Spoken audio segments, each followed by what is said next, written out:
परमेश्वर के नाम की स्तुति हो और उनके नाम की महिमा हो। फिर से परमेश्वर ने हम सबको एक मौका दिया है कि हम परमेश्वर की उपस्थिति में आकर परमेश्वर के वचनों को पढ़े, उसको समझे और उनमें लिखी बातों को अपने जीवन में हम उसको कहना मान सके। आज हम लोग सैम 63 की ओर अपने ध्यान को हम लोग लेके जाएंगे, भजन संहिता 63। और इसमें लिखे हुए हम लोग वचनों को पढ़ेंगे और आज परमेश्वर का आत्मा हमसे क्या बात कर रहा है उसको हम लोग ध्यान से सुनेंगे। भजन संहिता 63, सैम 63।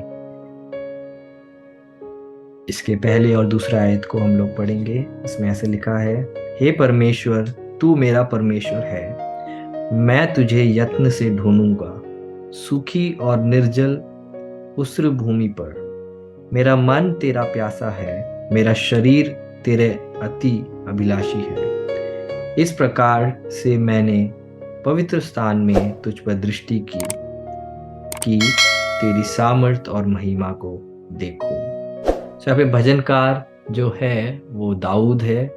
और दाऊद यहाँ पे परमेश्वर के प्रति अपने कुछ इच्छाओं को वो बता रहा है।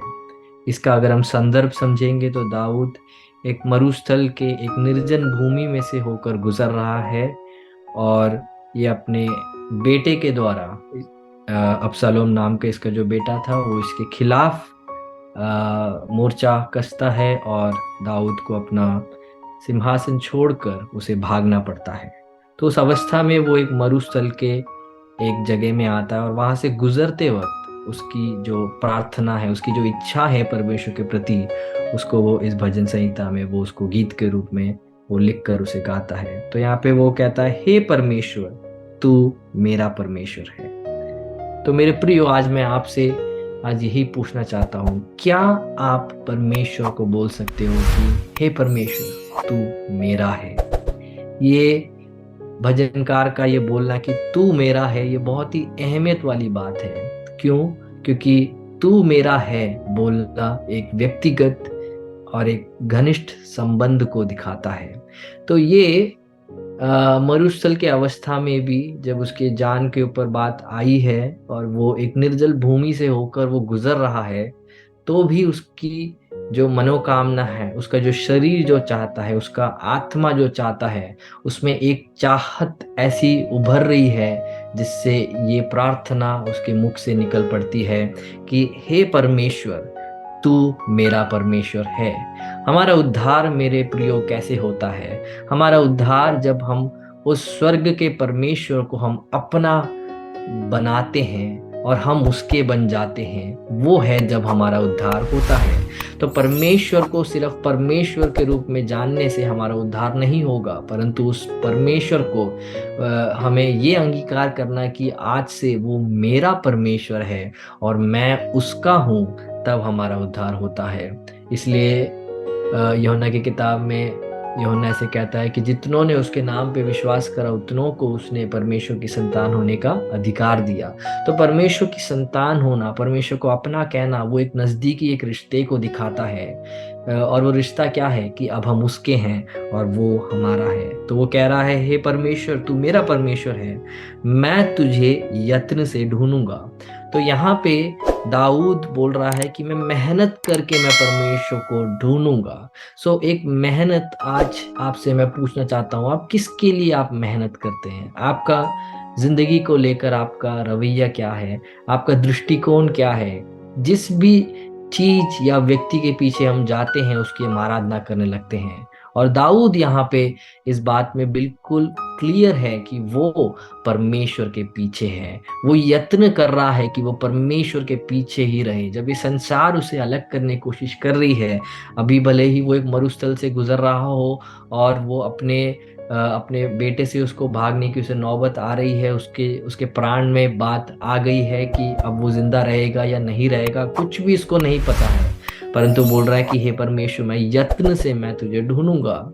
इंग्लिश में ऐसे लिखा है कि अर्ली इन द मॉर्निंग, है ना, मैं सुबह सुबह मैं परमेश्वर की खोज करूंगा। मतलब वो समय जब हमारा शरीर चाहता है कि हम और थोड़ा सा सो ले, जब हमारा शरीर चाहता है कि कुछ नहीं होता है, हम लोग बाद में प्रार्थना में बैठ जाएंगे। बट मेरे प्रियो, तब है वो अवसर जब हम लोग को क्या करना है? दाऊद की इस प्रार्थना को हमें ध्यान देना है। दाऊद बोल रहा है मैं यत्न करूंगा, या इंग्लिश में लिखा है early in the morning I will seek you.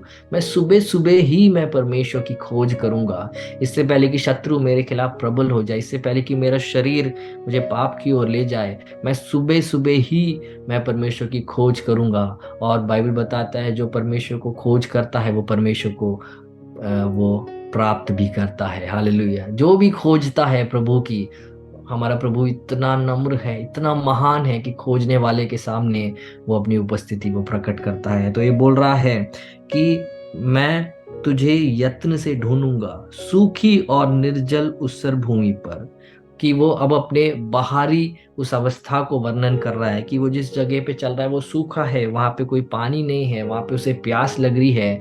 तो शारीरिक रीति में उसको एक प्यास उसे आ रही है, वो पानी के लिए है, परंतु उसके आत्मा में एक प्यास है, वो प्रभु के लिए है। और यहाँ पे हम देखते हैं, यहाँ पे ये दो बातों को बोलता है। ये बोलता है कि मेरा मन तेरा प्यासा है, मेरा शरीर तेरी अति अभिलाषी है। तो यहाँ पे हम क्या देखते हैं, दाऊद का शरीर भी और उसका मन भी दोनों परमेश्वर के लिए प्यासा है। हालेलुया।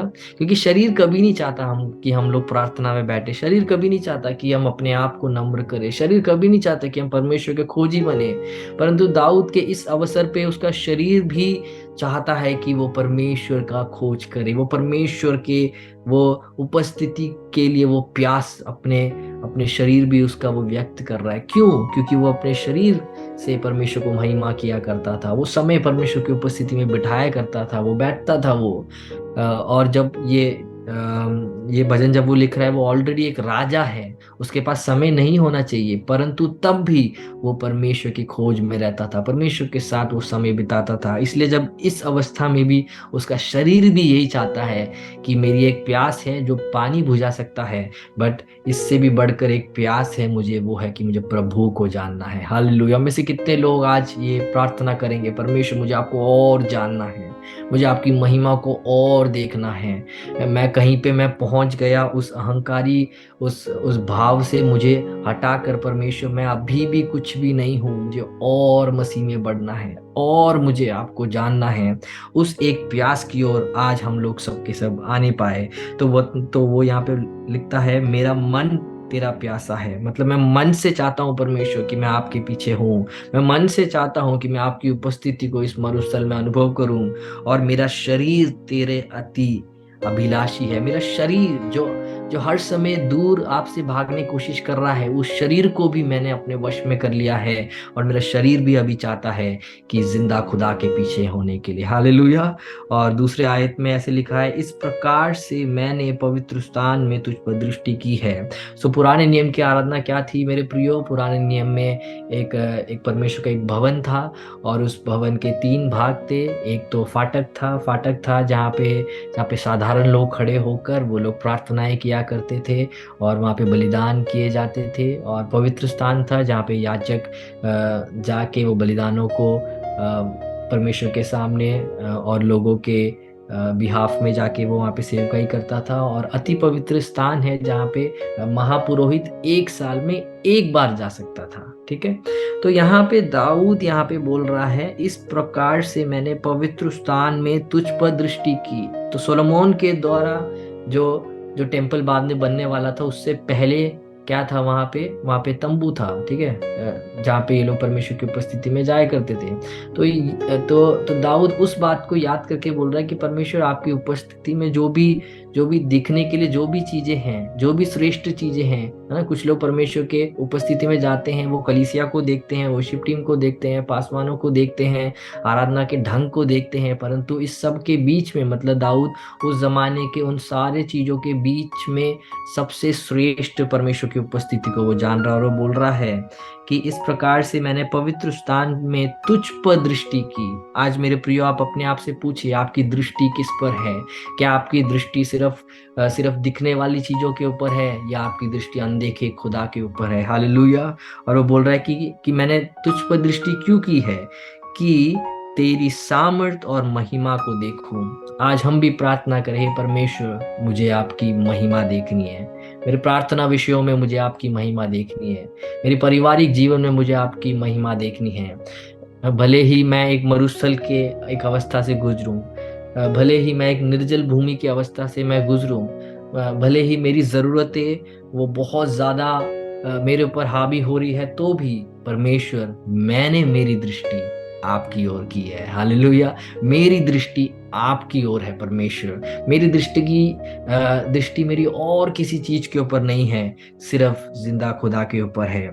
और वो इसी बात को वो दोहराते हुए हम लोग फिर से वो पहले आयत की ओर जाएंगे। हे परमेश्वर, तू मेरा परमेश्वर है। आज हम प्रार्थना करने से पहले हम इस बोध में हम आए, हम अपने आप को हम जांचे, क्या मेरे लिए, क्या मेरे बोल में, क्या मेरे सोच में, क्या मेरी प्रार्थना में, मैं उस व्यक्तिगत उस घनिष्ठ संबंध में क्या मैं परमेश्वर के हूँ कि मैं बोल सकता हूँ कि वो जिंदा खुदा, वो जीवित खुदा, वो सेनाओं का यहोवा, वो जो स्वर्ग में विराजमान है, वो मेरा परमेश्वर है। हालेलुया। वो हम सब का परमेश्वर तो है, परंतु वो मेरा है। वो व्यक्तिगत रूप में वो मेरा है और मैं उसका हूँ। हम लोग प्रार्थना करते हैं। पिता परमेश्वर, आपके पुत्र यीशु मसीह के नाम पे मैं आपके चरणों में आते हैं परमेश्वर। परमेश्वर, मरुस्थल की अवस्था में भी, निर्जल भूमि में भी, परमेश्वर, जब शारीरिक रीति में हमारा शरीर और कुछ चाहता है, तो भी हमारी इच्छा आपके ऊपर है, हमारी दृष्टि आपके ऊपर है, हमारी हमारी जो सोच है वो आप पे हमेशा निरंतर लगे रहने पाए। परमेश्वर, हम अलग अलग चीजों के प्रति हमारी दृष्टिकोण हम मोड़ कर हम आपसे अलग होने के लिए नहीं, बट परमेश्वर आपकी ओर हम अपने ध्यान को लगाने के लिए हमें मदद करें। हमारी प्रार्थनाएं आपके सामने ग्रहण योग्य होने पाए, हमारी आराधना आपके सामने होने पाए, हम आपसे प्रार्थना करते हैं। आदर हम आपको देते हैं, प्रार्थना विनती आपके पुत्र यीशु मसीह के नाम पे मांगते हैं।